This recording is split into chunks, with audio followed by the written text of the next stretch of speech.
Vocês já pensaram em mapear a vida de vocês em áreas, setores, em questões, e vocês terem claro qual área da vida precisa ser mais desenvolvida agora? Qual área da vida vocês sempre tiveram facilidade? E qual questão da vida que sempre foi um entrave e que existe uma forma de entendê-lo no conjunto para poder resolvê-lo? Vocês já pensaram numa ferramenta que permita ter essa visão de conjunto das áreas da nossa vida como um todo? Se já pensaram, vocês precisam conhecer as 12 casas astrológicas.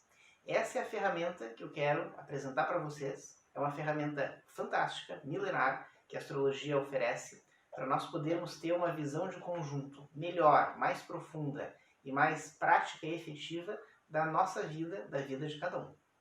Quer saber mais? Vem comigo! Olá pessoal, aqui é o Rafael Ebert. Vamos para mais um vídeo de astrologia e hoje o assunto são as 12 casas. Com certeza vocês já ouviram falar das famosas 12 casas astrológicas ou as 12 casas zodiacais, as 12 casas do mapa astral. Vamos entender um pouco por que essa é uma das joias da astrologia moderna. É um conhecimento razoavelmente recente, novo, que se apoia em conhecimentos antigos e muito importantes. Basicamente, as 12 casas nos falam das 12 grandes áreas da vida. E quem não precisa saber sobre a sua vida, sobre as áreas da sua vida, e quem não gostaria de entender melhor como funcionam, como estão e como podem chegar a ser as suas áreas da vida. Talvez vocês estranhem que sejam apenas 12, porque afinal a vida é tão complexa e tão cheia de matizes. Como poderia ser que uma vida humana tivesse apenas 12 áreas? Pois é, essa pergunta todo mundo se faz no começo. Só que são 12 mesmo. Porque na verdade não são só 12 áreas, são 12 conjuntos de áreas, 12 grupos de áreas, que são agrupados por afinidade. E isso é muito importante da gente ter claro, né? Porque dentro desses 12 conjuntos de áreas da vida se inclui tudo, cabe tudo mesmo. É impressionante a lógica e a inteligência desse sistema, porque é um sistema que é baseado na lógica dos 12 signos. Para quem acompanha aqui o canal e os outros vídeos e trabalhos que a gente já fez, procure lá os nossos materiais sobre os signos e a simbologia complexa que existe por detrás dos 12 signos. Veja lá o vídeo sobre o que são os signos, que é muito importante. E, bom, se nós formos falar em termos da principal ferramenta que nós dispomos na astrologia para entender o ser humano, que é o chamado mapa astral, ou carta natal, vamos encontrar 3 grandes pilares para compor um mapa astral, que são os planetas, os signos e as casas astrológicas. Sobre planetas e signos, teremos oportunidade de falar em outro momento. Mas por agora, vamos desvendar um pouco os mistérios das 12 casas e principalmente por que isso é um assunto fundamental dentro da astrologia para nós nos conhecermos melhor. Esse é uma dica importante para que nós possamos nos conhecer melhor. Conhecer a si próprio é fundamental. Então, para a gente entender as 12 casas, vamos, em primeiro lugar, entender por que é tão importante esse conhecimento para nós. Pensem o benefício que tem em vocês entenderem quais as áreas da vida de vocês que naturalmente possuem mais energia, possuem mais foco, possuem mais relevância dentro do conjunto. Bom, talvez vocês perguntem, mas vai ser a área que eu escolher? É, mais ou menos, porque o mapa astral ele nos revela o material do qual a gente é feito e o arranjo que é próprio nosso, que a gente traz ao nascimento. De onde? De antes, né? Veja mais os vídeos sobre mapa astral que vocês encontram aqui no canal. Mas vamos pensar que cada um de nós é uma análise combinatória única. É um arranjo, uma combinação de fatores, que é único. Então, cada um de nós vai nascer com uma bagagem própria, distribuída de uma maneira única. E essa bagagem vai distribuir nessas 12 áreas, nessas 12 casas, que são as mesmas para todos, né? Vai distribuir essas 12 com pesos diferentes, com relações entre si diferentes.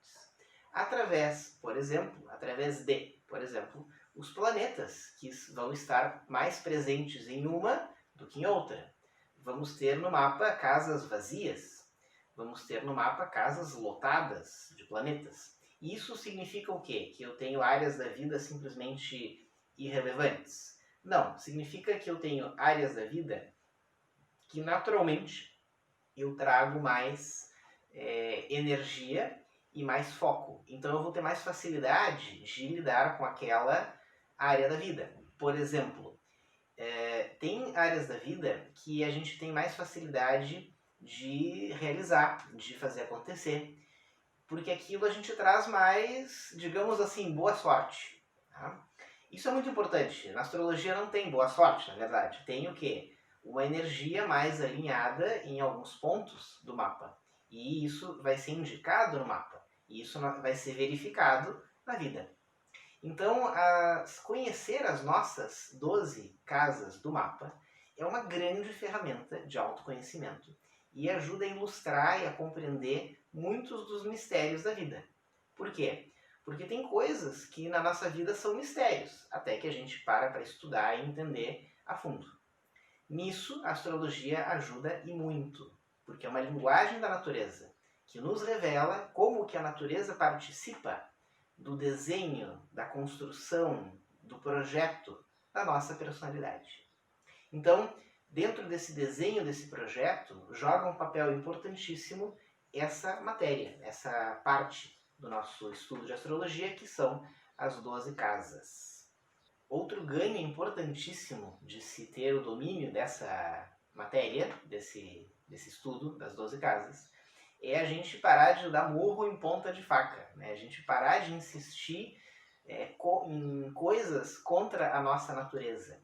Ou seja, não adianta, se a gente tem inclinação para algo, vamos aproveitar essa inclinação, essa facilidade e aprender a fazer um bom uso, a desenvolver as nossas facilidades. Se temos dificuldade em outro algo, bom, podemos compensar essa dificuldade nos dedicando a um aprendizado que harmonize essa dificuldade. Mas se isso não está claro para nós, a gente fica dando murro em ponta de faca até descobrir isso pela dor. E se tu conheces bem as tuas 12 casas, tu evita essa dor, tu evita esse problema, porque tu vais fazer uma distribuição inteligente da energia que tu dispões em cada uma delas. Então, por exemplo, se a pessoa tem, se tem Plutão, né, na casa 3, poxa, ela tem a casa da comunicação, do aprendizado, e bom, ela vai ter, depende do signo que está ali, depende dos aspectos que esse Plutão está fazendo, e etc., ela vai ter uma tendência a um uso muito forte, muito poderoso da sua fala, da sua oratória, da sua comunicação. E ciente disso, ela vai poder manejar melhor a sua fala, sabendo que mal manejada pode se tornar uma arma. E bem manejada pode se tornar uma ferramenta importante para ela e para os demais.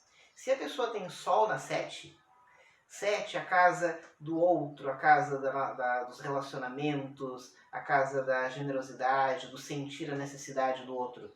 É natural que a pessoa se sinta muito feliz quando ela faça ações voluntárias, ações generosas, ações altruístas. Então, ela pode inteligentemente buscar dar mais espaço na sua vida para isso, porque sabe que tudo que carregar essa energia do altruísmo, da generosidade, vai fazê-la feliz de uma maneira muito particular.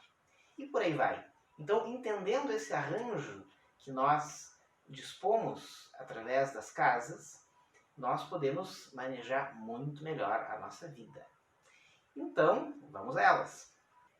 Bom, a lógica das 12 casas vai ser dada pela lógica dos 12 signos astrológicos. Então, a casa 1 vai ser explicada ou entendida pelo sentido do signo de Áries, que é o primeiro signo. A casa 2 pelo signo de Touro e assim por diante. Até a casa 12, que é explicada pelo signo de Peixes. Quando eu digo explicada, não quer dizer que a gente tenha sempre a casa 2 em touro. Quer dizer que a casa 2, ela nos fala de uma área da vida cuja lógica corresponde a todo o simbolismo do signo de touro. As casas, elas estão relacionadas no mapa astral de cada um livremente ao signo que for. Então, vocês podem ter a casa 2 em qualquer um dos signos. E isso a gente vai descobrir apenas fazendo o mapa. Mas a lógica da casa 2 sempre vai ser uma temática taurina, uma temática ligada ao signo de touro. Então, entendendo o signo de touro, por exemplo, a gente vai entender toda a área da vida ligada à matéria, ao alimento, às posses, aquilo que a gente sente como nosso, as coisas, a segurança material e segurança psicológica e financeira, por exemplo. Então, vamos começar com a primeira casa. A primeira casa, dada a relação com o signo de Áries, né, a casa 1, vai ser então a casa ariana. Dito, né, digamos assim, para quem trabalha, quem é do ramo, né, é a casa de Áries, é a casa de Áries. Mas pode ter qualquer signo lá e não Áries. Pode até ser Áries, né? Mas vamos lá, a casa 1 é a casa da expressão pessoal, é a expressão do eu. E depois eu vou falar da cúspide das casas e vou falar do ascendente. Mas vamos começar com as casas. Tá? Casa 1 é a casa da expressão do eu. Significa que o que estiver nessa casa, enquanto planetas ou enquanto signos, vai indicar como essa área da vida funciona. Como que a pessoa expressa a sua personalidade, a sua pessoa. Através do quê? Através do comportamento e da ação. Ou seja, é o jeito de fazer as coisas. É o meu jeito de fazer as coisas e é como eu me permito me mostrar ao mundo. É como eu me revelo, como eu deixo que os outros me vejam. Por essa razão, esse deixar que os outros me vejam tem relação, inclusive, com a expressão física. Então, conforme o que está na casa 1, em termos de planetas ou signos, nós podemos relacionar com a aparência física e com o jeito de fazer as coisas em termos de peculiaridades de ação. Se a pessoa leva jeito para tal área, né? Por exemplo, esportistas com Marte na 1, pessoas muito belas, estéticas, sedutoras com Vênus na 1 e coisas do tipo, né? Pessoas atraentes com Vênus na 1 ou muito diplomáticas, né? E por aí vai. Pessoas exageradas em tudo que fazem com Júpiter na 1 e assim vai. Então, conforme o que estiver na casa 1, a gente vai entender que forças estão influenciando a ação da pessoa e também a sua aparência física. A casa 2 do mapa diz respeito à lógica do signo de touro. E o signo de touro é o signo da nossa relação com a matéria, com as posses, com tudo que é concreto e objetivo e que é palpável. Por isso também tem uma relação com o alimento e tem relação também com a segurança. Daí nós construímos o que representa essa área da vida da casa 2. Como está em nós, como é distribuído, como funciona na pessoa a sua relação com a segurança, a sua relação com as finanças, com as posses, inclusive com o alimento e com tudo aquilo que ela sente como dela, como aquilo sobre o qual ela tem posse, tem domínio. E fala um pouco sobre os nossos apegos também. Na casa 2 nós vamos encontrar a relação da pessoa com aquilo que ela tem medo de perder, e sejam coisas ou pessoas. Mas na casa 2 também vamos encontrar uma relação forte e importante com a nossa capacidade de concretização. Aquilo que é concreto, objetivo, sólido na vida, como é que a gente lida com isso? Se nós somos mais ou menos objetivos, se nós somos mais ou menos diretos, se somos mais ou menos capazes de realizar coisas para valer. Então isso tudo tem a ver com a casa 2. Já a casa 3 diz respeito à ideia do signo de Gêmeos. E Gêmeos é o signo da comunicação, da mente e do movimento. Isso são os valores que encontramos nessa área da vida. Como funciona o nosso aprendizado e a transmissão daquilo que aprendemos. Como funciona a nossa oratória. Alguns autores dizem que é a casa dos oradores ou dos vendedores, porque conforme os planetas e os signos que ali estiverem, vamos entender como funciona a relação da pessoa com o aprendizado e com a transmissão daquilo que ela aprende. E também a sua relação com a fala, com a exposição, né, das suas ideias, dos seus pensamentos, das suas palavras. Como funciona o seu ritmo de aprendizado, a sua relação com as diferentes linguagens. E também se ela é mais ou menos dinâmica, né? São os valores geminianos, né?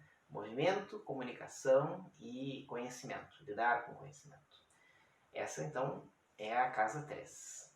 Já a casa 4 diz respeito à ideia do signo de Câncer. Câncer é o signo da família, é o signo do carinho, das emoções profundas e intensas e dos vínculos emocionais. Câncer tem muito a ver com a nossa interioridade emocional e com as nossas raízes, tanto familiares quanto sentimentais. Então nós vamos ter nessa casa 4 algumas coisas importantes para a vida, como por exemplo as nossas raízes, origens, alguns eventos ou acontecimentos marcantes, traumáticos na casa 4, relacionados à família, por exemplo, aos nossos antepassados, podem estar indicados por alguns planetas ou aspectos na casa 4. Também a nossa relação com a família vai ser indicada através do signo que estiver na casa 4. E os planetas que estiverem na casa 4 vão indicar como é a nossa relação com a vida interior, com a introspecção, com a capacidade de olhar para dentro e se conhecer a si próprio. E também os nossos vínculos emocionais, a relação que nós temos com eles e a capacidade de estabelecê-los e mantê-los vai ser dada pelos aspectos da casa 4. A casa 5 vai ser a casa de Leão. E Leão vai ser tão para fora quanto a casa 4 foi para dentro. Porque Leão vai ser o signo do palco, vai ser o signo da autoimagem. Leão é o signo regido pelo Sol e carrega com essa regência o brilho pessoal, o brilho da imagem e o chegar até os demais com algo de si. Então isso é a ideia que rege essa área da vida. É a área da vida que fala da nossa exposição pessoal. É a área da vida que nos conecta com o exterior, assim como a casa 4 nos conecta com o interior. A casa 5 fala como é a nossa relação com expor-se. Expor-se em termos de imagem, como que a gente se sai quando está num palco, quando a gente tem que aparecer, quando a gente tem que se mostrar, falar. E, em especial, como que nós lidamos com a nossa imagem pessoal. Como nós reagimos frente a quando as pessoas estão nos olhando ou sabem sobre nós. Como que nós lidamos, positivo ou negativamente, com a construção da nossa imagem, da nossa reputação. Tudo isso rege, tudo isso está dentro da casa 5. Mas tem mais. A casa 5 também vai nos falar sobre uma outra relação com o exterior, que é a curtição da vida, para usar um bom português, né? O usufruto dos prazeres e do lazer da vida também está ligado à casa 5. E a nossa relação de desfrutar de tudo aquilo que a vida nos oferece. Tem planetas e aspectos na casa 5 que deixam a pessoa travada nisso. A pessoa às vezes carrega subconscientemente um sentimento de que ela não merece as coisas. E ela se trava para ter prazer na vida, para se deixar desfrutar, relaxar ou receber as coisas, né? Então isso, e o contrário também é verdadeiro, né? Grandes farristas ou pessoas muito pouco compromissadas que acham que a vida é só festa, também vão ter alguns elementos marcantes na casa 5. A casa 6 vai ser explicada pelo signo de Virgem. E o signo de Virgem é um signo de terra, de compromissos, responsabilidades, de trabalhos, de detalhes e de relação com as regras da vida. E, bom, a casa 6 vai nos abrir o entendimento sobre algumas coisas ligadas a isso, como, por exemplo, as nossas responsabilidades assumidas, mas mais ligado ao trabalho. Se a gente fosse sintetizar a casa 6 em dois grandes grupos de áreas, a gente poderia fazê-lo no tocante à saúde e trabalho. No que se refere a trabalho, seria o ambiente de trabalho, as rotinas de trabalho. Por isso eu comecei falando de responsabilidades. Aquelas responsabilidades assumidas com rotina, rotineiramente, com regularidade. Então é o ambiente de trabalho, os hábitos de trabalho, aquilo que nós temos de hábitos. Isso é muito casa 6, né? Como nós lidamos com isso? Tem gente que não suporta a rotina, tem gente que é escravo da rotina, entendem? Tem gente que é workaholic no sentido de eu vou me esconder, eu vou me acomodar num trabalho mecânico, rotineiro a vida toda, e aí eu fico bem, né? Então, a casa 6 nos indica isso. E outra coisa importante na casa 6 é que essas rotinas e hábitos não se traduzem apenas hábitos de responsabilidade, mas também hábitos sobre a própria pessoa, ou seja, os nossos hábitos desde o mais básico, hábitos alimentares e hábitos de saúde. Daí vem a relação da casa 6 com a saúde. Se fala que o signo de Virgem é um signo muito ligado na saúde por causa disso. Mal trabalhado é um signo que abre as portas para a hipocondria, por exemplo, né? Que é o excesso de preocupação com a saúde. E a casa 6 carrega alguns pontos curiosos que predispõem saúde ou doença e predispõem também exageros ou extremos ligados à saúde ou à doença, ou ao alimento, né? Compulsões alimentares ou tendências a tu ter problemas com a saúde ligado aos teus hábitos. A casa 7 é a casa de Libra. E Libra é o signo dos relacionamentos, da diplomacia. Libra é o signo que quer estar bem com todo mundo, é o signo da conciliação. E é aquele que chega a ser parcial porque quer agradar a todos. Quer agradar a todos os lados. Quer ficar bem com A e com B. E a casa 7 nos fala do quê? A casa 7 nos fala da nossa relação com o outro, ou com os outros, no sentido de querer agradar ou se preocupar com a necessidade alheia. Como isso pesa na personalidade da pessoa? Será que a pessoa é mais ligada nisso ou menos? Será que ela é aquela pessoa com noção, que se liga, que está incomodando os outros, ou não? Ou é a pessoa que não se dá conta que já está perturbando e mesmo assim continua fazendo o que ela quer? É a pessoa que sempre pensa em ser justa e pensa no todo, no bem comum? Ou é a pessoa que não consegue entender que ela não está sozinha no mundo e que ela precisa pensar nos outros? Enfim, essa relação com os outros e essa relação de servir, estender a mão, dividir o que tem, oferecer o que tem para o outro. Isso é a casa 7. Como isso funciona na pessoa? É uma área da vida que inclui também todos os nossos relacionamentos, amorosos ou não, todas as nossas parcerias e associações. Ou seja, a pessoa tem mais facilidade ou dificuldade de estabelecer parcerias, relacionamentos. Ela tem uma propensão a ser mais feliz ou ter mais problemas nessa área. Ela tem uma habilidade para conciliar, uma habilidade para estabelecer parcerias, ou tem uma dificuldade, e assim por diante. Então, a casa 7 vai nos falar da alteridade, né? da noção de bem comum e de incluir os outros nos seus planos e também os seus relacionamentos. A boca pequena se fala que a casa 7 é a casa do casamento. Eu acho sintético demais, porque é muito mais coisas do que simplesmente o casamento conjugal, né? Mas é óbvio que dentro desse universo de relações e associações vai se incluir também o casamento conjugal. Então, pessoas com essa área forte vão ter um peso muito grande na sua vida deste aspecto conjugal. Pessoas com isto vazio ou mal aspectado podem ter muita dificuldade de se resolver nessa questão. A casa 8 é a casa ligada ao signo de Escorpião.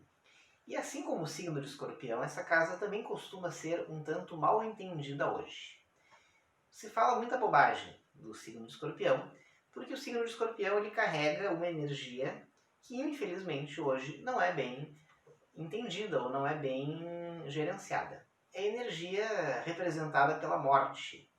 E o que é a morte? Bom, no mundo materialista, a morte é um problema, porque é o fim da matéria, ou a destruição da matéria. Mas nem sempre o mundo foi materialista como é hoje. Na verdade, nunca foi tão materialista como é hoje. Então é natural que hoje se tenha uma dificuldade de se assimilar e se lidar com a área da vida da casa 8. A casa 8 ela vai trazer a ideia da morte, vai trazer a ideia das transformações profundas, porque é isso que a morte é, né? Uma transformação profunda, e da nossa relação com as crises, com as perdas e com as dores. Isso faz parte da vida de todos nós. E isso é uma das grandes virtudes que o signo de Escorpião tem. O signo de Escorpião lida muito bem com as dores, com as perdas, com a morte, e está intimamente ligado a essas ideias naturais. E a casa 8 vai nos falar dessa relação com a destruição das formas. Se fala, né, que a pessoa que tem Sol na 8 ou muita coisa forte na 8 tem uma facilidade de destruir as coisas, né? Mas, por outro lado, aprende muito bem com a dor, aprende muito bem com as perdas, que tem gente que não aprende, nem com dor, nem com perda. A relação com a morte também vai estar representada na casa 8 com essa interiorização profunda. A casa 8 nos fala daquilo que é oculto, que é a morte, senão um ocultamento da vida, né? Um ocultamento da vida visível. A casa 8 vai nos falar de tudo que é secreto, tudo aquilo que não é revelado ainda ou não será, tudo aquilo que é íntimo nosso e que está nas profundezas de nós mesmos. E por essa razão, fala de coisas que nem sempre nós lidamos bem. E às vezes escondemos de nós mesmos. Então tudo isso, vejam como a casa 8 é complexa. Dentro dessa intimidade se inclui, por exemplo, a nossa relação com o sexo e com a sexualidade. E também a nossa relação com o poder. Poder no sentido de quem domina quem, o quanto nós nos dominamos.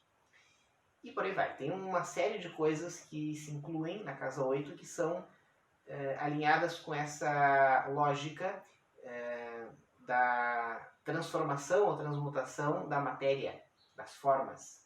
E isso é de onde vem a associação dessa casa com a morte, tá? Não é a casa que fala como a gente vai morrer, né? Ou, enfim, isso não é um tema muito sério na astrologia, tá? Ainda falaremos mais sobre isso. Mas, e sim, a nossa relação com essa morte simbólica é o mais importante e mais prático de nós conhecermos no nosso mapa ao analisarmos a casa 8.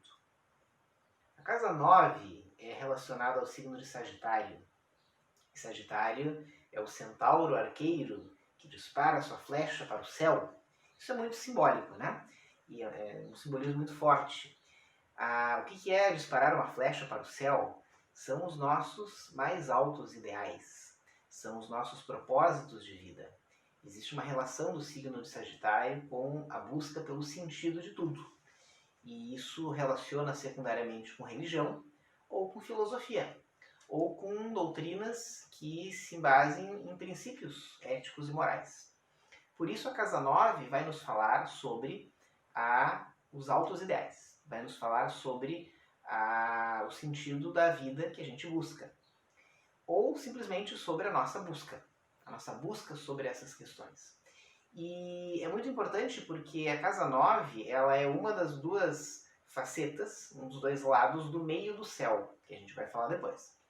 E o meio do céu é o ponto mais alto do mapa.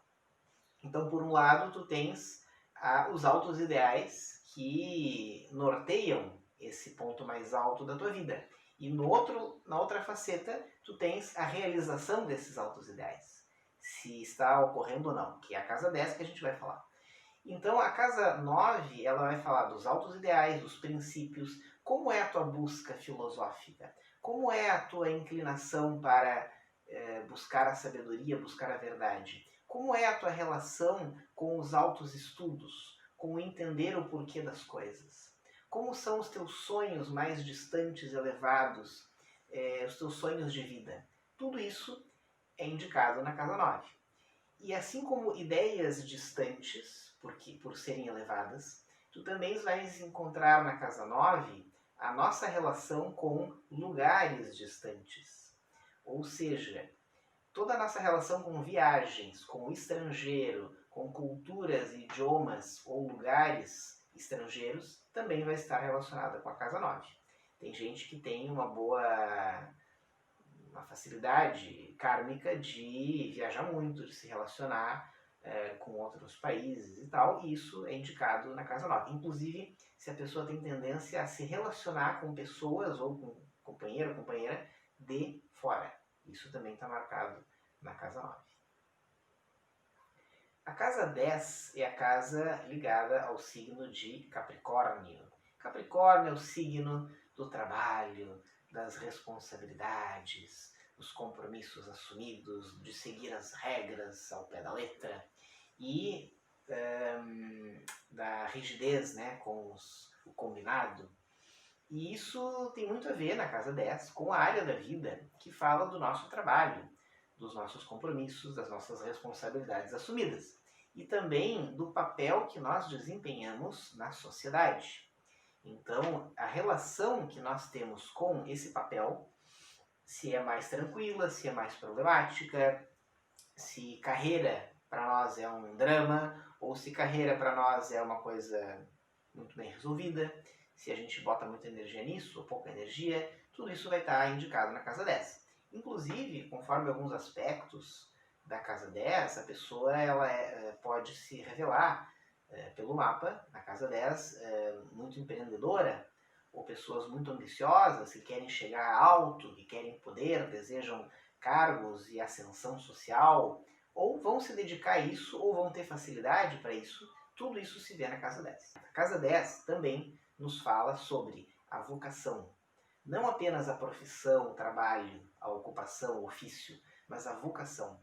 Como é a nossa relação com esse mistério humano que é a vocação, a nossa realização pessoal na vida, a concretização dos nossos projetos pessoais apontados na casa 9, né? O que tu faz com esse monte de sonhos que a casa 9 revela? Tu vai atrás ou tu não vai atrás? Tu tem medo de conseguir ou o quê? Então, isso é indicado na casa 10 também, a tua relação com os altos ideais indicados na casa 9. A casa 11 é explicada pela ideia do signo de Aquário. O signo de Aquário é o signo da coletividade, é o signo das amizades, das nossas relações sociais e da percepção das necessidades do todo, do grupo.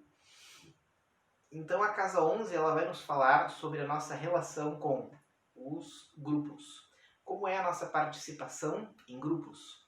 Se nós somos mais ou menos coletivistas, se nós somos mais ou menos ligados na participação de grupos diversos. Então, desde grupos de trabalho até amizades, né? Amizade é uma palavra forte para explicar a casa 11, né? A nossa relação com a relação social com as pessoas e a nossa compaixão, sensibilidade para questões humanitárias.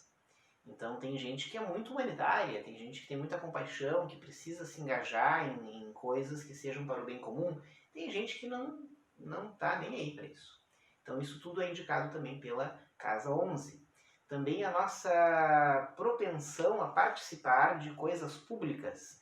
Atenção, coisas públicas em termos de trabalho, ganhos pessoais ou realização de projetos, bom, aí é 10, casa 10. Agora, público em relação de arte, de oferecer, de dar alguma coisa, né? De participar de coisas que sejam para o bem comum, bom, aí é a casa 11. A casa 11 é forte em muitos tipos de artistas que lidam com o público.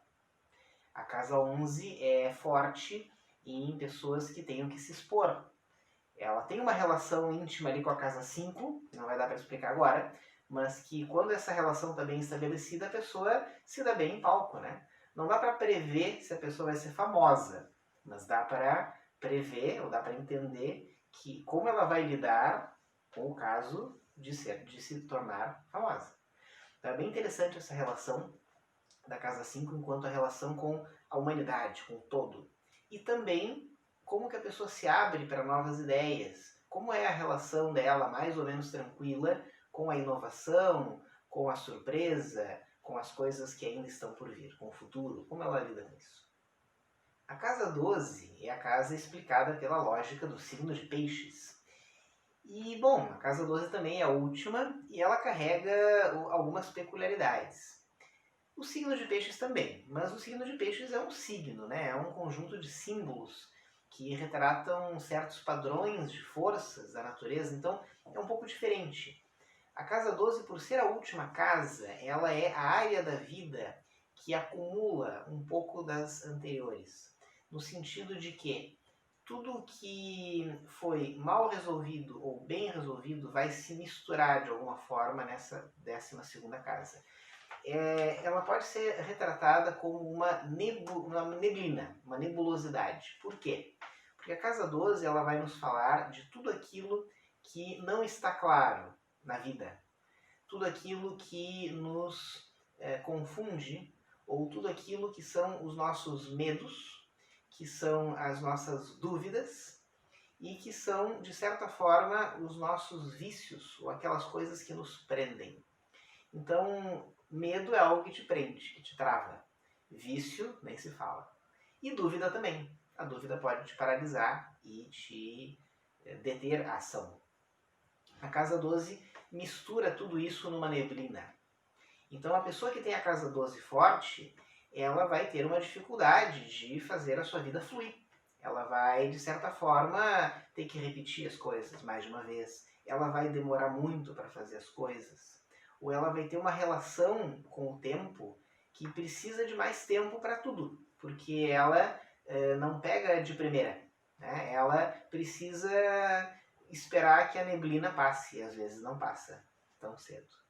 A pessoa que tem a casa 12 forte vai conviver com muitas dúvidas, com vários medos. E muitas coisas na vida dela vão ser sempre mistérios. Então a casa 12 ela nos fala da subjetividade, da nossa relação com a subjetividade. Então tem coisas que ela vai preferir que fiquem subjetivas. Do tipo, é ou não é? Depende.